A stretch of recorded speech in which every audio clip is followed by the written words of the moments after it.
Bonjour. Et si on se disait que lire la Bible, loin d'être une simple obligation, pouvait devenir une véritable aventure créative? C'est pile ce qu'on va explorer ensemble.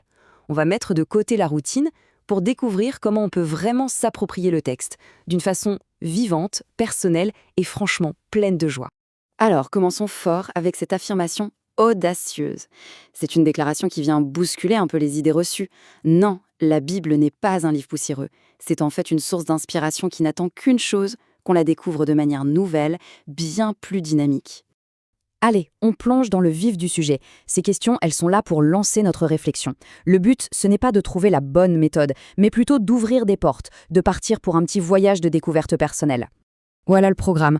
On va commencer par le concept clé de la parole vivante. Ensuite, on explorera des méthodes très concrètes, que ce soit avec les mains, la tête ou la voix, et tout ça pour nous amener au point de départ d'une aventure bien personnelle. Ok, première étape, et c'est la plus importante, comprendre le pourquoi de toutes ces méthodes. L'idée, c'est de passer du texte écrit sur la page à une révélation qui nous touche personnellement, passer de la lecture à une véritable rencontre. C'est vraiment le cœur de toute la démarche.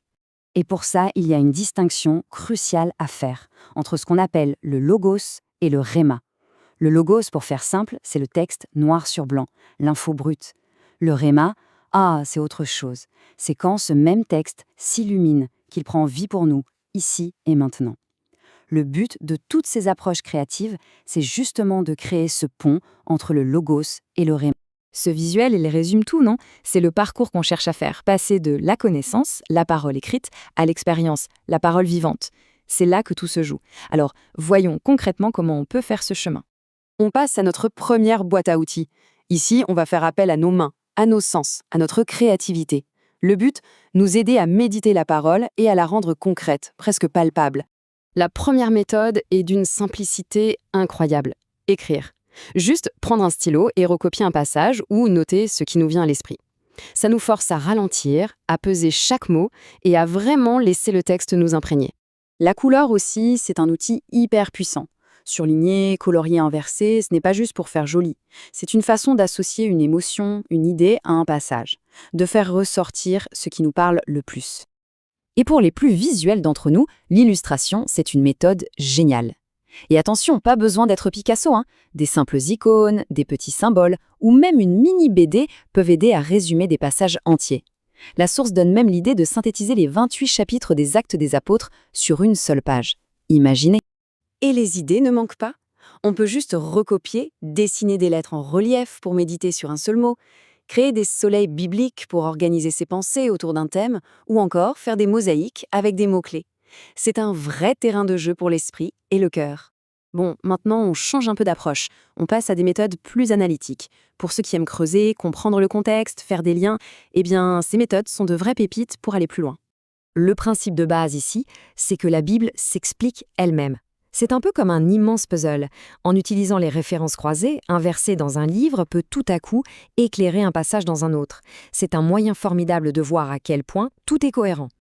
Le mind mapping ou carte mentale, c'est aussi un outil fantastique. Ça permet de mettre sur papier les liens entre différents concepts, personnages ou thèmes. C'est une façon géniale de construire une vision d'ensemble, de voir comment toutes les pièces du puzzle s'emboîtent. Et il y a encore plein de pistes. On peut plonger dans les langues d'origine avec des outils comme les numéros strong, jouer au détective en encerclant les mots qui se répètent, faire des lectures marathon pour connecter l'Ancien et le Nouveau Testament, ou même suivre un seul thème, comme la joie ou le pardon à travers toute la Bible. Allez, dernière catégorie. Ici, on va se concentrer sur le pouvoir de la voix.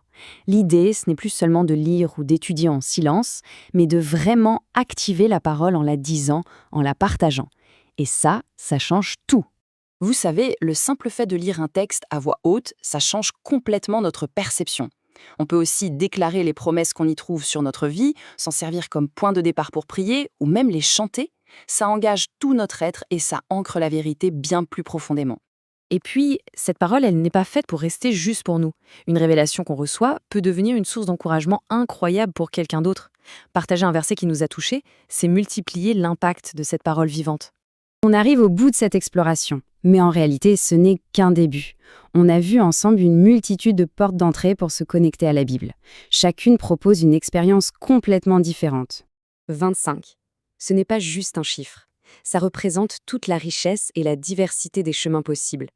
Il n'y a pas une seule bonne façon de faire, mais plutôt une invitation immense à explorer, à être créatif et à trouver ce qui nous correspond. Cette phrase résume tellement bien l'esprit de tout ça. C'est un appel à l'action, oui, mais surtout une invitation à se lancer dans un voyage passionnant. Pas comme un devoir, mais vraiment comme une aventure. Alors la question finale, elle est pour chacun de nous. Parmi tout ce qu'on a vu, de l'écriture au dessin, de l'étude au chant, par où est-ce que cette nouvelle aventure pourrait commencer? Quelle méthode vous appelle le plus, là, maintenant? Le voyage ne fait que commencer.